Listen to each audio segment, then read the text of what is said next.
Boas, man. Então, epá, basicamente, o laboratório consiste no seguinte: tu tens um oscilador e além do oscilador tens depois um sinalizador dessa oscilação, que é a parte do LED, que nós vamos excluir aqui, acho que não é relevante, pelo menos por enquanto. Talvez no fim eu adicione isso. E também vamos excluir a questão do C2, do segundo condensador, e já vais perceber o porquê, mas por enquanto não vamos focar muito nele, vamos introduzi-lo depois. E então perceber assim como é que é, para que é que ele serve, qual é o seu propósito. Mas basicamente tu tens o oscilador, e opa, os osciladores são importantes, imagina, para fazeres clocks, para teres progressões pá, que se desenvolvem numericamente. Epá, isso é relevante. Agora, a forma como tu tens isso é através de outputs que vão ser highs e lows. Ou seja, vais ter um high, low, high, low, high, low, high, low, e isto com uma determinada frequência. Agora, como é que tu então obtens este oscilador? A primeira coisa que tu precisas é de um timer, não é? Eu, pá, vou fazer aqui uma pequena intuição do timer, porque o timer é mesmo muito importante. Tu não consegues perceber bem o oscilador se não perceberes bem o timer. E o timer vai ter aqui a entrada, porque ele precisa de levar power, não é? Para funcionar corretamente no seu circuito interno. E do outro lado vai ter o ground. Então, isto em geral é a porta 8 e a porta 1, ou seja, para aqui impões então o teu VCC, estás aqui a impor o teu VCC, e agora, se tu olhares bem para isto, o que tu tens é um divisor de tensão. Porque estas resistências, eu ainda não tinha anotado, mas estas resistências são todas iguais, têm todas o mesmo valor. E tipicamente têm um valor de 5 kΩ. Ou seja, por isso é que é o timer 555, NE555, por causa destas 5 resistências, desculpa, destas 3 resistências que têm uma impedância de 5 kΩ. Então, basicamente, tu consegues calcular a tensão em cada um destes pontos, não é? Por exemplo, neste ponto aqui, neste nó aqui, a tensão é claramente 2R, são divisor de tensão, sobre 3R, o que é 2 de VCC, que é 2 terços de VCC. E aqui vais ter semelhante, aplicas a mesma lógica, R sobre 3R, que é de VCC, que é igual a 1 terço de VCC. Então tu sabes os valores que são fixos no caso deste timer, não é? Ou seja, este VCC nunca vai variar. E, portanto, estas tensões que estão em cada um destes nós também nunca vão variar. E isso é uma questão muito importante aqui. Porquê? Porque depois disto, tu vais obter aqui embaixo comparadores. Pá, e estes comparadores, basicamente, aquilo que te fazem é, tu tens aqui, obviamente, em entrada mais, tens aqui entrada menos, e para aqui igual. Pá, e basicamente aquilo que eles te fazem, estes comparadores, é que se a entrada mais for superior à entrada menos, então o resultado desse comparador vai ser high. Se esta condição não se verificar, ele vai dar low. Ok? Eu, na verdade, até acho que isto é maior ou igual, mas é um bocado indiferente, honestamente, aqui. E na prática é um bocado indiferente. Mas a negação desta condição aqui é low. Ok? Isso é muito importante perceber. Pá, pronto, depois tu vais ter nas entradas destes comparadores, basicamente, para aqui vais ter, aqui é o trigger,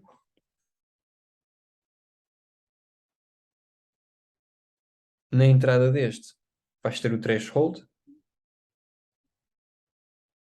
ok? Epá, e depois podes pôr aqui as portas, esta é a porta 6 e esta é a porta 2. Pronto, ok. Então, a partir daqui, já começas a ver o seguinte, é que estes valores são fixos, estes valores de atenção são fixos, certo? E, portanto, aqueles que vão variar vão ser estes, o threshold e o trigger. Então, se eles tiverem o threshold e o trigger tudo no mesmo nó, eles vão variar de forma síncrona, porque é a mesma tensão em todo o nó. Então, basicamente, a partir dessa verdade, digamos assim, aquilo que tu vais obter neste output aqui, neste resultado dos comparadores, para já nunca é o mesmo valor. Nunca é o mesmo valor. Porquê? Porque aqui tens uma diferenciação, aqui um drop de tensão, portanto estes valores não são claramente iguais. Aqui tu tens 2 terços de VCC, 1 terço de VCC, E aqui tens o mesmo valor de entrada para este nó, o mesmo valor para estas duas entradas do comparador, de cada um dos comparadores, e portanto, obviamente, se uma condição for verdadeira, a outra não pode ser simultaneamente verdadeira. Então tu vais ter sempre alternadamente aqui um high e aqui um low, ou então o seu contrário, aqui um high e aqui um low. Okay? Isto é um fator importante de saber, porque vai simplificar muito a forma como vamos interpretar isto. Aqui em baixo, eu não sei se tu te lembras de SD, mas aqui tens um flip-flop SR. Tens aqui o Q, isto é um flip-flop. Tens aqui a saída do Q. Eu não sei se te lembras dos flip-flops SR, mas basicamente tens numa tabela de verdade o S e o R, tens aqui o valor de Q que é a saída, e não nos vamos preocupar com o valor anterior, não é? Porque isso estaria naquelas condições em que este é L, este é L, e este é H e este é H, e nessas condições é quando de facto era importante o N mais 1.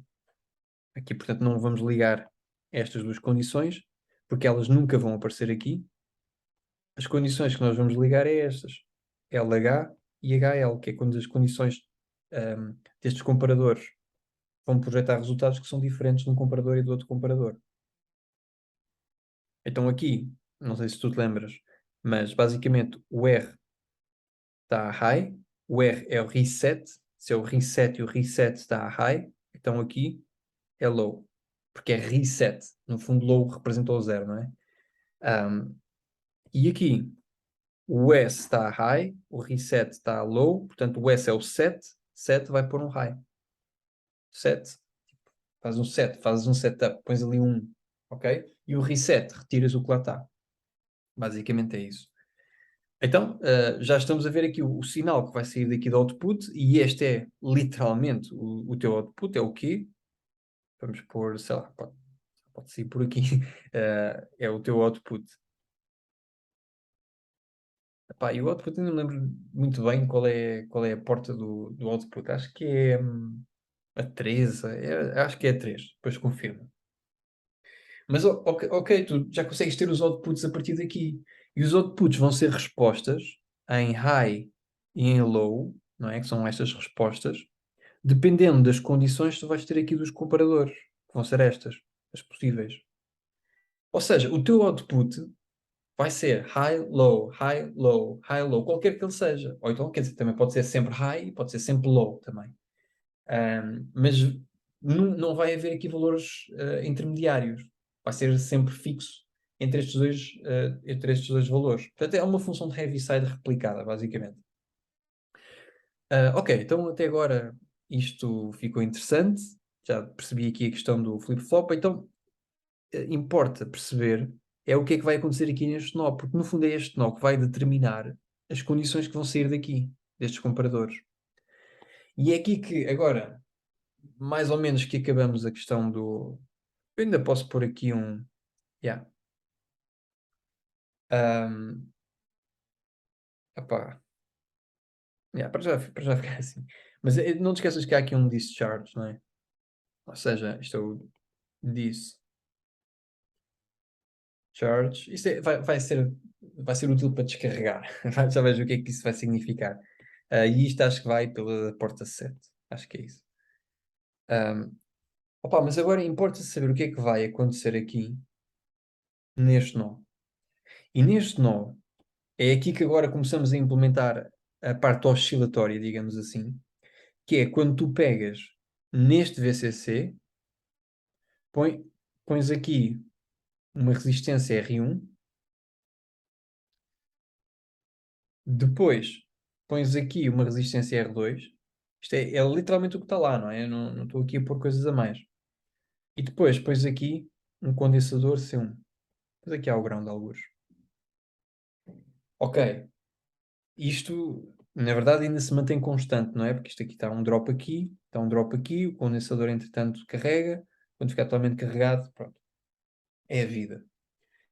Então agora vamos ligar este threshold, isto é tudo um nó.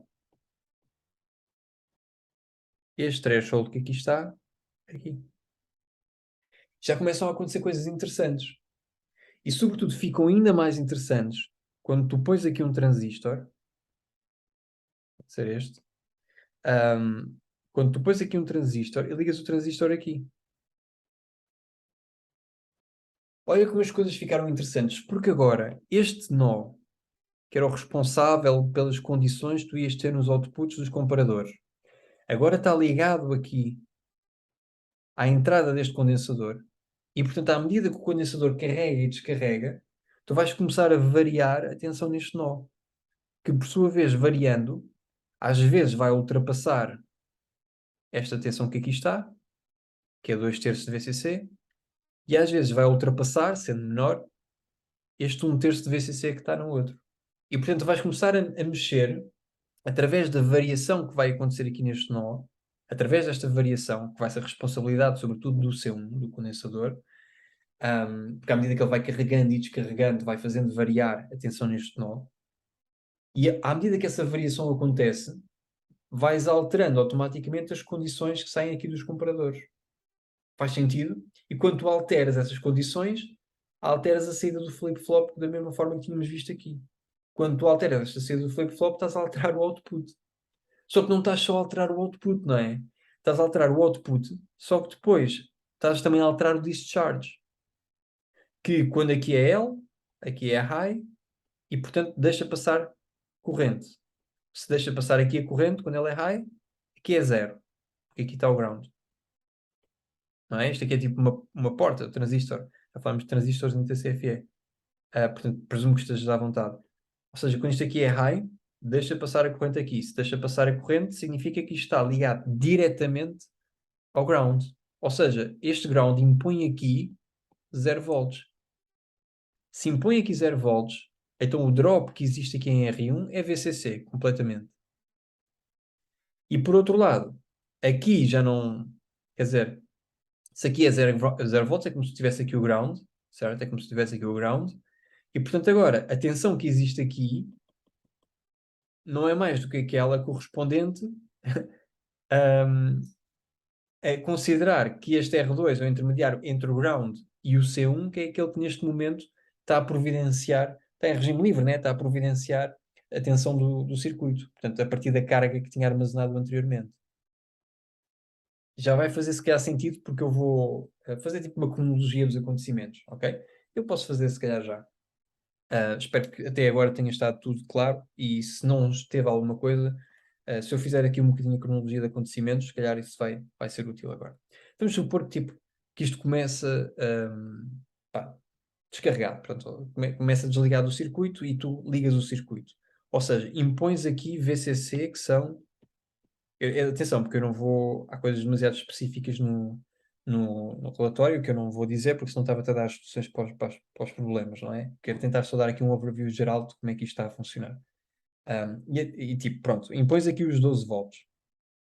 Quando tu impões aqui os 12 volts, alguns no circuito, o reset do timer também está ligado diretamente ao VCC. Isto é porque se está diretamente ligado ao VCC, portanto só dás reset uma vez no timer, ele fica ligado para todo o sempre, depois a partir daí. Ou seja, fica funcional e nunca se restaura, ok? Nunca volta a fazer contagens.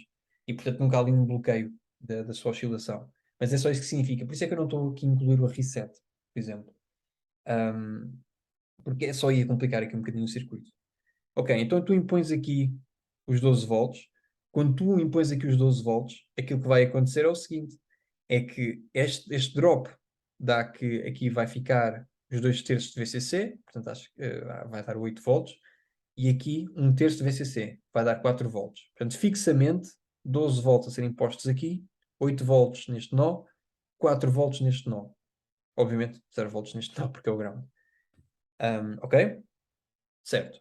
Então, o que vai acontecer é que vais começar a carregar este condensador, não é? À medida que ainda, repara que isto ainda não é o ground, portanto, tem de passar aqui tensão para que atinjas o ground, o que significa que vai começando a armazenar aqui carga, de um lado e do outro, certo? Vai começando a carregar. À medida que começa a carregar, obviamente estes níveis de tensão aqui vão aumentando, e vai aumentar de tal forma que há de chegar a um ponto em que V+, que é precisamente deste nó que está a entrar aqui, que estava a carregar, não é? Que estava a aumentar, com base naquela equação diferencial, já lá vamos.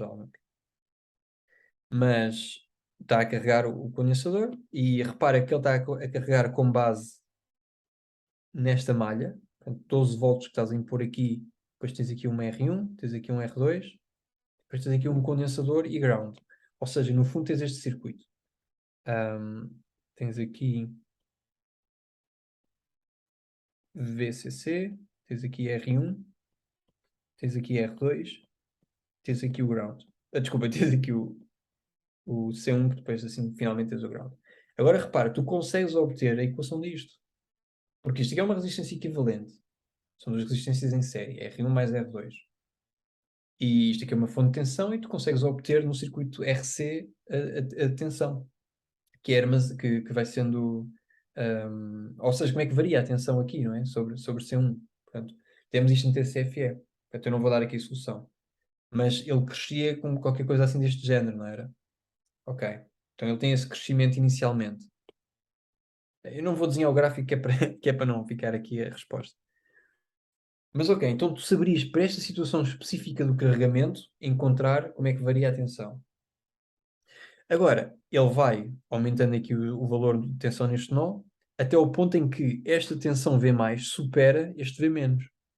E quando supera, o que é que vai acontecer? Tu vais pôr aqui um high, certo? E portanto vais pôr aqui um low. Só que o que é que significa pôr aqui um high e ali um low? Significa que vais dar reset ao teu flip-flop. Ou seja, vai sair daqui um low. Reset, não te esqueças, põe a zero. Portanto, sai o low. Então sai daqui o low, o que significa que por este nó, por este NOT, fica aqui um high. Se fica aqui um high,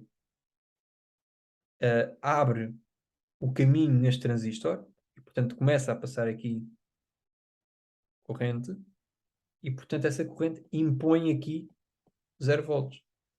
Porque aqui impõe 0 volts, tudo isto que eu desenhei aqui com este vermelho aqui, é um nó. Só que é um nó que está diretamente ligado por intermédio daquele transistor ao ground. Logo, todo este nó é 0 volts. E se este nó é 0 volts, o drop na tensão de 12 volts para aqui é precisamente 12 volts. E o que significa que não há nada a fornecer circuito, desculpa, não há nada a fornecer energia agora é este circuito aqui. Com este nó incluído. Ou seja, como não há nada a fornecer aqui energia, o que vai acontecer é que este condensador vai descarregar. E quando ele descarregar, vai assumir uma forma mais ou menos deste género, não é? Vai descarregar, vai estar em regime livre. E quando ele descarrega, tudo isto levou o trigger, não é? De quando tu atingiste o threshold. Ou seja, esta variação aqui superou esta tensão aqui. Quando isso aconteceu, provocaste todas estas consequências lógicas no teu circuito, levando finalmente a estar aqui os 0 volts impostos pelo ground, não é? Porque agora passa aqui corrente e, portanto, permite a passagem de corrente aqui a partir do transistor. E, portanto, aqui tendo 0 volts, não há tensão a ser aplicada neste mini circuito que aqui fica e, portanto, C1 agora está em regime livre e esta carga que tinha aqui acumulado vai depois provocar aqui então a tal tensão. Mas vai descarregando, ou seja, esta tensão deste nó aqui, o tal nó importante que varia que estávamos a falar, vai agora começar a diminuir. E agora vai diminuir até um determinado ponto que vai ficar menor do que este V mais daqui deste outro comparador. Certo? Quando este fica menor, o que é que vai acontecer? V mais vai ser maior que V menos. Então, fica aqui um H e, portanto, fica aqui um low. Porquê? Porque esta condição agora fica verdadeira. Ou seja, de facto, o V mais aqui vai ser maior do que o V menos. Porquê? Porque este nó aqui tem uma tensão que decresceu tanto, porque o condensador que tendia a descarregar para zero atingiu o 1/3 de VCC e daí para baixo ele provoca este trigger, provocando aqui o H. Se provoca aqui um H e aqui está L, põe um 7. Se põe um 7, põe aqui H e portanto do output que antes estava a sair L, passa agora a sair high. Aqui no NOT passa aqui a sair low e portanto fecha aqui a porta do transistor. Se fecha a porta, já não há aqui nada, é como se fosse aqui um circuito aberto, não é? Sendo aqui um circuito aberto, volta a passar aqui corrente que vai diretamente para aqui. E agora volta a carregar C1. E, portanto, o que vai acontecer é que aquela descida que tu viste de C1 a descarregar, agora volta a carregar. Quando o C1 volta a carregar, volta a aumentar a tensão aqui neste nó enorme aqui, que inclui o trigger e inclui o threshold, e à medida que ele tende, ou seja, este nó tende a carregar, o C1 tende a carregar até chegar a 12 volts, não é? Pelo princípio de conservação de energia, não pode atingir mais do que isso. Portanto, a ideia dele é atingir precisamente esses 12 volts. Só que o que acontece é que ele chega aos 2/3 de VCC e esta condição que antes era L, era falsa, quando ele chega a estes 2/3 de VCC, passa agora a ser verdadeira. Então nunca permite a este C1 atingir esses 12 volts. Então volta a acionar, troca aqui a polaridade destes gajos e volta aqui a acionar os tais processos, volta aqui a sair low, volta aqui a sair high, e portanto deixa passar a corrente aqui, e portanto volta a isto ficar ligado ao ground, e depois aquilo que tinha chegado até aqui volta a acontecer o mesmo cycle. E isto acontece sistematicamente. E repara, quando o regime é livre também consegues, ou seja, nesta situação concreta também consegues obter ali a malha, não é? A malha seria isto. Tens aqui, o VCC já não está em jogo, não é? Já não tens esta parte do VCC. Aquilo que tu vais ter no fundo vais ter uma resistência que é a R2, vais ter um condensador carregado e é basicamente isto o teu circuito, não é? Quando ele está em regime livre. E portanto eu acho que a partir daqui já tens uma boa ideia daquilo que está a acontecer e como é que funciona tudo isto. Pronto, pá, se tiveres dúvidas, fala comigo. Houve uma coisa que eu tive de pensar um bocadinho, mas na verdade não é nada demais, foi só um lapso meu, no fundo, é que porque é que acontece, isto é capaz de corrigir um erro, porque é que, por exemplo, no output eu obtenho aqui VCC e aqui zero. Porque VCC? Porque é que eu não tenho perdas? Não é? Uma vez que passa aqui por uma resistência, este VCC chega aqui, porque é que eu não tenho perdas? Basicamente porque implicitamente este AMPOP está a ser alimentado também por VCC e como ele é ideal, tem ganho infinito. Ou seja, basta haver aqui uma pequena diferença nestas duas tensões de entrada que ele satura sempre, certo? Portanto, ele satura sempre, a menos que seja zero, a menos que seja low. Mas quando ele é high, é sempre o VCC, porque entra imediatamente no estado saturado. Porque não te esqueças que a saída do unpop é a diferença das duas entradas vezes um ganho infinito. Portanto, satura imediatamente. Não é? Não pode ir para além dos 12 volts, por princípios de conservação de energia, mas satura imediatamente. E por isso é que tu obtens depois no output VCC aqui em cima, zero aqui em baixo. Sempre assim. Yeah. Acho que é tudo o que eu tenho. Ah, não, não é tudo o que eu tenho a dizer. Porque eu tinha prometido que ia falar aqui de outra coisa. Que é, porque é que nós pomos então o C2? Ou seja, o segundo condensador. Porque o funcionamento prático aqui do timer, ele apresenta glitches. Pá, tem a ver com a própria configuração, diria eu, com a própria configuração do circuito, que por vezes apresenta glitches na corrente que são inesperados. Então o que tu fazes é fazer um género de uma atenuação desses efeitos e que no fundo resulta em reduzir o ruído, ok? E a única coisa que tu tens de fazer é pegares aqui neste VCC, que é por aqui numa cor diferente, se calhar amarelo, não sei. Pegas aqui no VCC, epá, e pões aqui um condensador com uma polaridade. E no fundo ele aquilo que vai fazer é atenuar os efeitos de diferenças de corrente, de spikes, nessas diferenças de corrente, que é efetivamente o que acontece na prática com estes timers 555, ok? E o que acontece é que este C2 que aqui está vai atenuar precisamente esses spikes, ok? Porque vai resistir à alteração na corrente, não é? Aquilo que a bobina e que o condensador fazem no fundo é um género de uma inércia à mudança da corrente. Por isso, pronto, é isso que ele vai fazer. Até porque podes ver logo pelas ordens de grandeza do C2 e de C1 que o efeito do C2 é superior. E, portanto, ele vai assumir ali um pouco dessa variação. Ok, pronto. Qualquer coisa diz-me, está bem? Se precisares de alguma coisa, perguntas e assim, até sobre a minha explicação, que eu possa ter-me enganado ou ter dito alguma coisa que possa não estar a fazer sentido, diz-me. Ok?